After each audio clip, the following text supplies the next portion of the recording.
PT Bank Pembangunan Daerah Jawa Barat dan Banten dan PT Bank DKI, penyidik telah melakukan pendalaman dalam perkara ini, di mana sebelumnya sudah ditetapkan tersangka kurang lebih hampir 11 orang, dan ketiga dari 8. Pada malam ini bahwa dari hasil pengembangan penyidikan dan dari hasil pemeriksaan kurang lebih 277 saksi dan 4 ahli, dari pendalaman penyidikan telah melakukan pemeriksaan terhadap para saksi dari alat bukti. Telah ditetapkan satu tersangka baru dengan inisial IKL terkait dengan bagaimana kronologi perkara ini. Di sini ada Pak Dirdik. Untuk waktu dan kesempatan kami persilakan. Terima kasih Pak Kapus, Pak Kabid. Assalamualaikum warahmatullahi wabarakatuh. Salam, Om Swastiastu, Namo Buddhaya, salam kebajikan, dan rekan-rekan media yang saya hormati dan banggakan.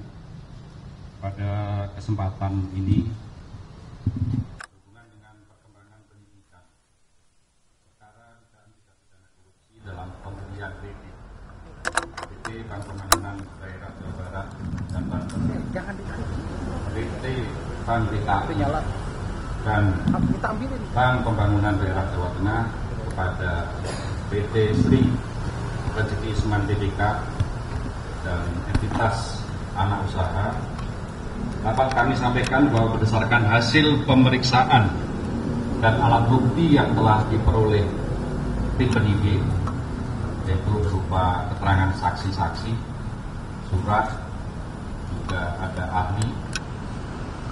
Pada hari ini tim penyidik pada Jaksa Agung Muda Tindak Pidana Khusus kembali menetapkan satu orang tersangka dengan identitas yaitu IKL selaku mantan Wakil Direktur Utama PT Sri Rezeki Isman Tbk periode tahun 2012-2023. Perbuatan yang telah dilakukan IKL ini yaitu yang pertama, menandatangani surat permohonan kredit modal kerja dan investasi atas nama PT Sri Rezeki Isman Tbk kepada Bank Jateng pada tahun 2019 yang sudah dikondisikan agar pengajuan kredit modal kerja atau KMK dan investasi bisa diputus oleh Direktur Utama Bank Jateng. Yang kedua, menandatangani akta perjanjian kredit dengan Bank Pembangunan Daerah Jawa Barat dan Banten pada tahun 2020 yang disadari peruntukannya tidak sesuai dengan akta perjanjian kredit yang telah ditandatangani. Yang ketiga, menandatangani beberapa surat permohonan pencairan atau penarikan kredit ke Bank BJB pada tahun 2020 dengan melampirkan bukti invoice atau faktur yang diduga fiktif. Kerugian keuangan negara tentunya ini satu rangkaian dengan para tersangka yang sudah ditetapkan terdahulu, yaitu kurang lebih 1.888.808.808.028 rupiah yang saat ini sedang dalam proses penghitungan oleh tim PKN BPKRI. Pasal yang disangkakan kepada tersangka IKL yaitu pasal 2 ayat 1 atau pasal 3 Yunto pasal 18 Undang-Undang Nomor 31 Tahun 1999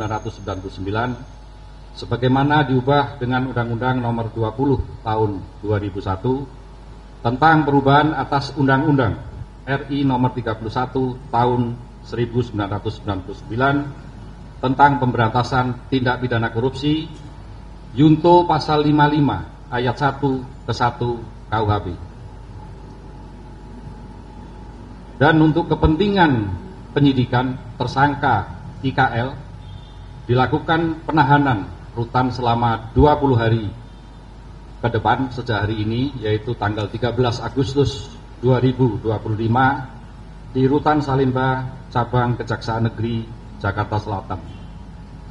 Demikian, saya akhiri. Wassalamualaikum warahmatullahi wabarakatuh. Waalaikumsalam. Ya, demikian rekan-rekan yang tadi yang disampaikan oleh Pak Dirdik, saya rasa sudah cukup jelas. Tutup. Gian dan Tempo.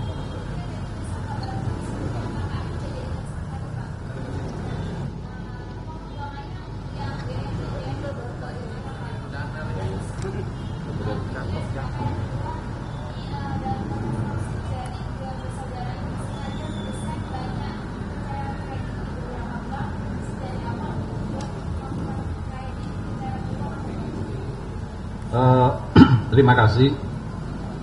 Yang pertama tadi saya jelaskan dari pertanyaan Mbak Reba, Mbak Jihan, Tempo. Oh, Tempo. Yang pertama tentunya kaitannya ini kan dari Bank BPD. Ya. Untuk yang selanjutnya tentunya yang klaster kedua sudah saya sampaikan. Tentunya ini adalah terkait dengan kredit sindikasi. Sindikasi yaitu apa? Ada Bank BNI, BRI dan LPI.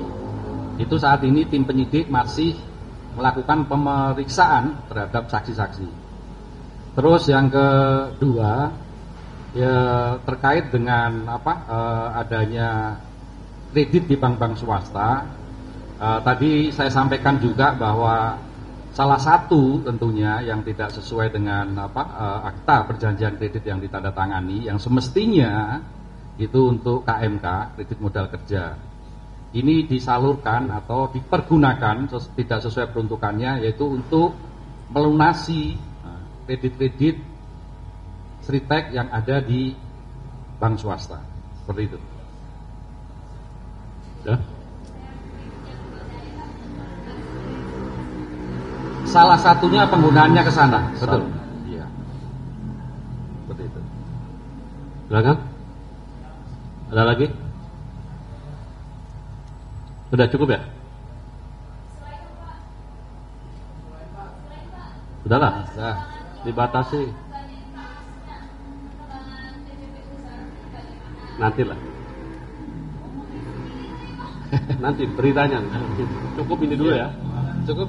Cukup ya.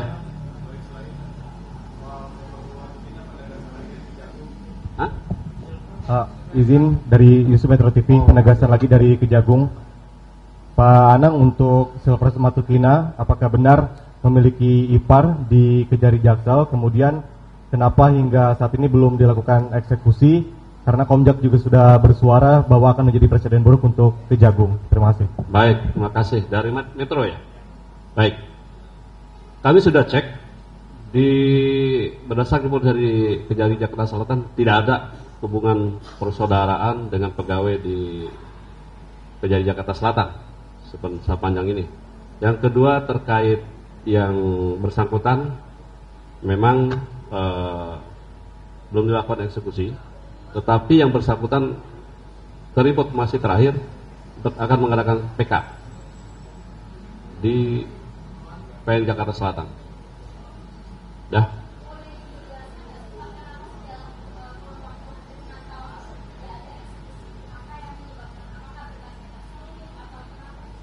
Nanti di Kejari Jakarta Selatan dikonfirmasi ya. Baik.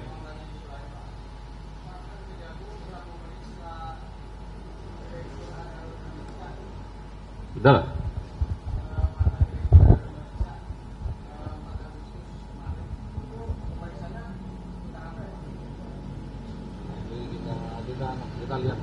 Nanti kami lihat dulu ya, cek dulu. Karena terlalu banyak nih, nggak terlalu. Oke, cukup ya? Cukup ya. Untuk ini, makasih. Makasih.